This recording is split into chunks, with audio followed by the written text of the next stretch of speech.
ඔන්න ඉතින් ඉස්සර කාලේ කෝමත් එක ගමක හිටිය එක තාත්තෙකුයි පුතෙකුයි. මෙයාලට හිටිය පොඩි පැටිය කාල ඉඳලම හදාගත්ත එක බූරුවෙකොත්. ඉතින් මේ තාත්තයි පුතයි නම් ටිකක් දුප්පත්. බොහොම අමාරුවෙන් තමයි එදාවෙල පිරිමාගෙන ජීවත් වනේ. ඉතින් නොහොම යනකොට මෙයාලට තිබුණු මේ සල්ලි මුදල් අඩුපාඩුව නිසාම අතමිට සරුකරගන්න කියලා හිතාගෙන අර එයාලගේ බූරුවාව විකුණන්න තීරණය කළා. ඔන්න ඉතින් නොය විදියට එක දවසක්දා තාතයි පුතයි දෙන්න එයාලගේ බූරුවාව විකුණන්න කියලා හිතාගෙන බූරුවාවත් දක්කගෙන පොලට යන්න ලෑස්ති වුණා. බොයිල්ම මේ දෙන්න බූරුවාව දක්කගෙන පයින්ම ඇවිදගෙන ගියා.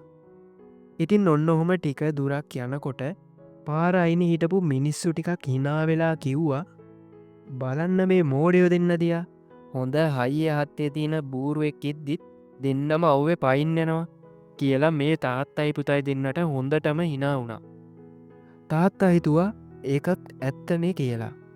ඊට පස්සේ මේ කාපු තාත්තා තමන්ගේ පුතාව බූරුවාගේ පිට උඩින් තිබ්බා.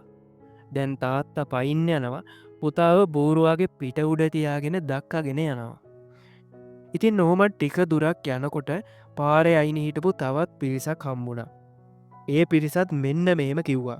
අපොයි අද කාලෙ දරු නාකිතාත්ත පයින්න යනවා මූ සැපට බූරුව අපිට යනවා කියලා අර දෙන්නට මේ පිරිස විවේචනය කරා. දැන් ඉතින් මේ දෙන්නට කර කියා ගන්න දෙයක් නෑ. ඊට පස්සේ කරපු වැඩේ තමයි පුතා බූරුවාගේ පිට උඩින් බැස්සා බැහැලා තාත්තා බූරුවාගේ පිට උඩට නැග්ගා. දැන් පුතා පයින් යනවා තාත්තා බූරුවාගේ පිට උඩ යනවා. ඔහොම ටික දුරක් ගියා.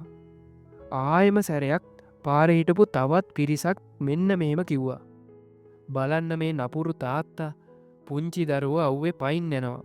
මූ සැපට බූරුවාගේ පිට යනවා. මේ දෙන්න ඒකත් ඔළුවට දාගත්තා. බැරිම තැන තාත්තයි පුතයි දෙන්නම බූරුවාගේ පිට උඩට නැග්ගා. ඔහොමත් ටික දුරක් ගියා. දැන් බූරුවාට නම් බරත් වැඩී හොඳටම අමාරුයි.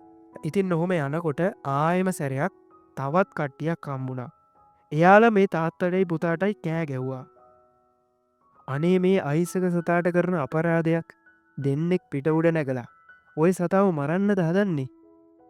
මේ දෙන්න මේකත් ඔළුවට දාගත්තා. අන්තිමට මේ දෙන්න මොකක්ද කළේ කියලා දන්නවද?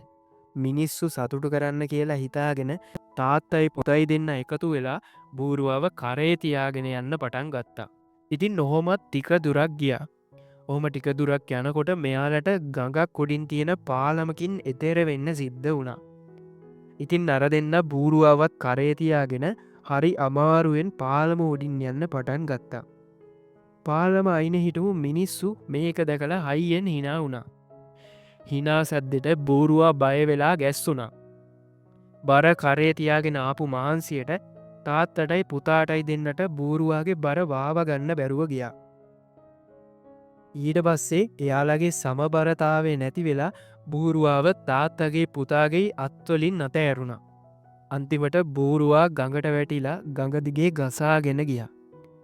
බලන්න කොවෙච්චදේ බිකුණන්න කියලා හිතාගෙන ගෙනාපු බූරුවාව අනිත් මිනිස්සු කියපු එක දේවල් අහන්න ගිහිල්ල ගඟේ ගසාගෙන ගියා.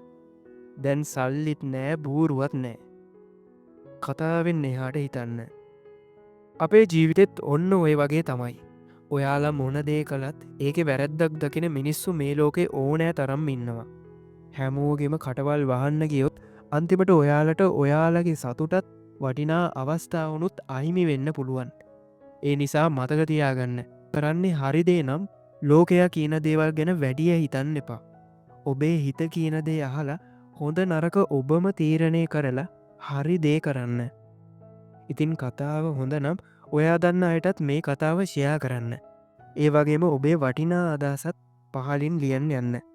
මේ වගේ තවත් කතා අහන්න අපිත් එක්ක එකතු වෙන්න. ඔබට සුබ දවසක්.